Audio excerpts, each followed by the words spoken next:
All right, so get this. We're diving deep into Halloween. Ooh, spooky. Right. You guys wanted to know, like, everything, Yeah. like where it started, the traditions, all of it. And how social media is kind of taken over. Totally. Remember that podcast episode you sent, Spooky Origins, something, social media glow up? Yeah, that's the one. We are getting to the bottom of this Halloween thing. It's crazy how far back it all goes. Right. Like, we're talking centuries. It's not just about candy and costumes anymore. No way. Like, what even is Halloween when you really think about it?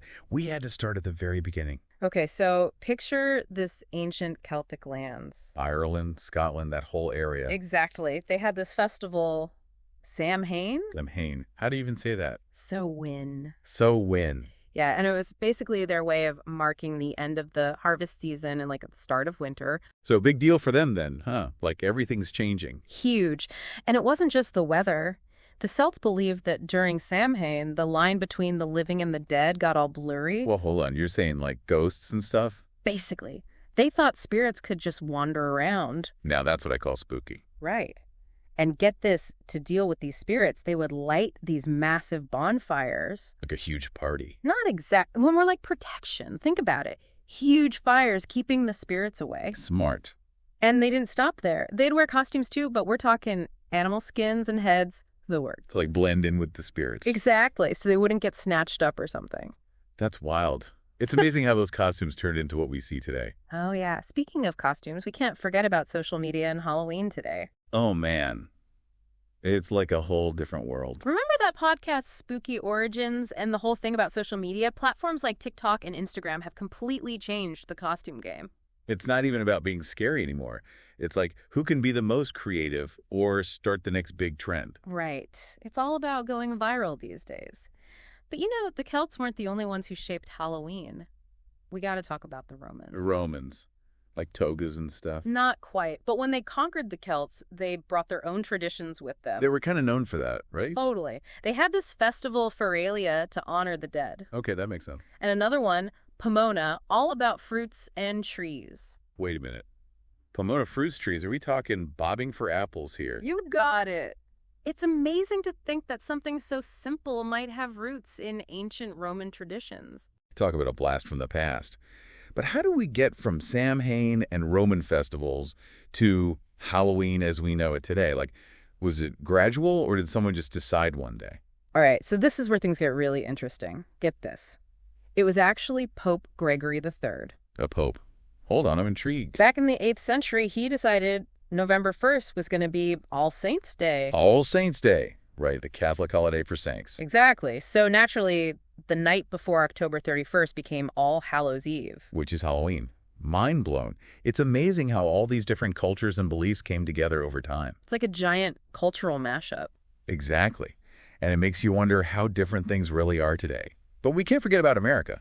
I mean, how did Halloween make its way over here? Good point. I'm guessing those early American Halloweens were a little different from what we're used to now. Right. Like, what did they even do? Oh, yeah. For a long time, it wasn't really about pumpkins and costumes. Really?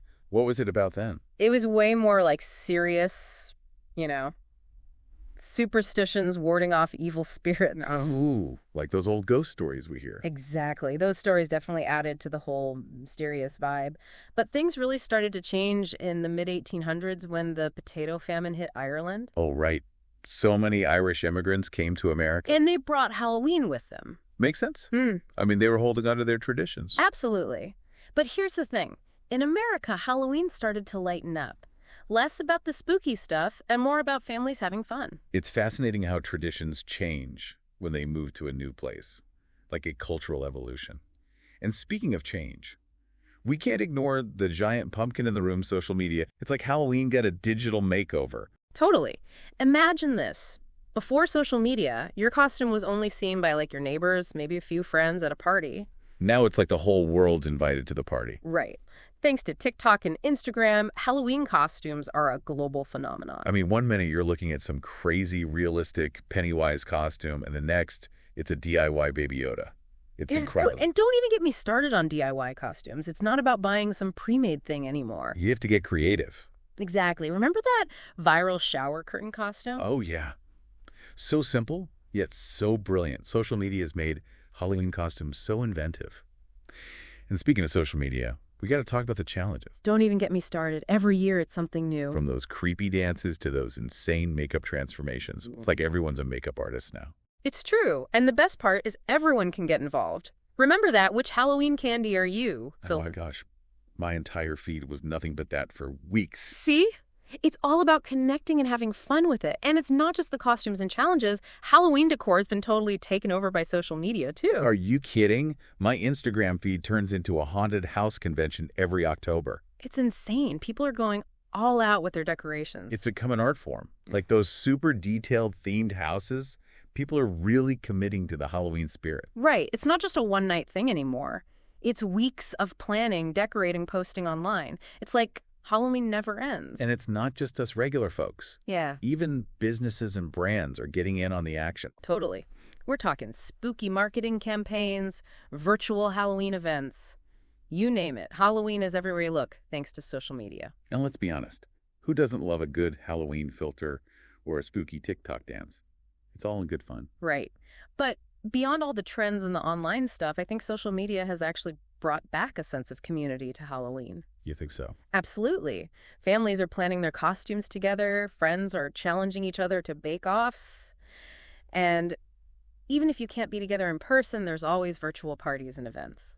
It's like a digital twist on those ancient traditions we talked about, gathering around and sharing stories. Yeah. It really makes you think about how traditions can stick around even with all the technology and stuff we have now. But it's not just about remembering the past or like having online parties. Yeah. Social media has also made Halloween more open and welcoming, don't you think? 100%. We're seeing so much more diversity and acceptance in how people celebrate online. It's not about fitting into some old school idea of what Halloween's supposed to be anymore. Right. It's about being yourself, showing off what makes you unique. Yeah. And it's not just the costumes either. There are so many different Halloween stories and experiences being shared online now. Exactly. It's starting conversations and challenging the old ways of thinking. Like, remember that article you shared about sensory-friendly Halloween events? Oh, yeah. The one about how some places are making Halloween less intense for people with autism and stuff. It's really cool how people are using social media to talk about their own experiences and make things better for everyone. See, these conversations online can actually lead to real change in the world. Totally. So after looking at Halloween's past and present, where do we even go from here? What does this holiday, with its ancient roots and ever-changing traditions, actually mean in today's world? It's a bit of a head-scratcher. You know, at its core, I think Halloween is still about that human need to explore the unknown, that thrill of facing our fears, but in a safe and often fun way. That's a good point. It's like a reminder that even in our crazy connected world, there's still room for a little mystery and excitement. Exactly. And maybe in a world that feels so divided, sometimes Halloween gives us a chance to come together to celebrate what makes us human and embrace what makes us different. I love that. A celebration of individuality and community. A chance to step outside of ourselves, even if it's just for one night. And who knows what new traditions and meanings will bring to Halloween in the future. That's the beauty of it all, isn't it? Halloween, like those ancient traditions that came before, is always changing and adapting. It reminds us that traditions aren't stuck in the past. They're alive and evolving with every new generation. And with social media acting like this giant loudspeaker, sharing those voices and stories, who knows what amazing things Halloween will become. Well, that's all the time we have for today. But as you're planning your costumes, carving pumpkins, or scrolling through those endless Halloween feeds this year, take a moment to appreciate the history, traditions, and connections that make this holiday so special. And, hey, if you find any spooky or interesting Halloween facts, be sure to share them with us. Happy Halloween, everyone.